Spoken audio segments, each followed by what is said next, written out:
கடலை பருப்பு தனியா உளுத்தம் பருப்பு தனியா கடாயில கொஞ்சமா எண்ணெய் ஊத்தி நல்லா வறுத்தெடுத்துக்கோங்க. கூடவே பொட்டுக்கடலை இருந்தா அதையும் வறுத்தெடுத்துக்கோங்க.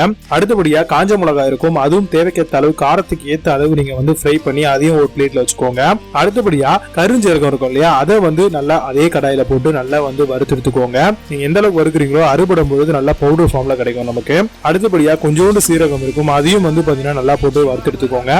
எண்ணெய் வேணும் அப்படின்னு நினைக்கிறவங்க எண்ணெய் ஊத்தி வறுக்கலாம். எண்ணெய் இல்லாமையும் இதை நம்ம பண்ணலாங்க. பச்சை வாசனை எல்லாம் போறதுக்கு ரொம்பவே நல்லா இருக்கும். கருவேப்பிலை நீங்க காய வச்சிருந்தீங்கன்னா அப்படியே போட்டுக்கோங்க. அப்படி இல்ல அப்படின்னா பச்சை கருவேப்பிலையா இருந்தா கடாயில போட்டு நல்லா ஃப்ரை பண்ணி தனியா எடுத்து வச்சுக்கோங்க எண்ணெய் ஊத்தி.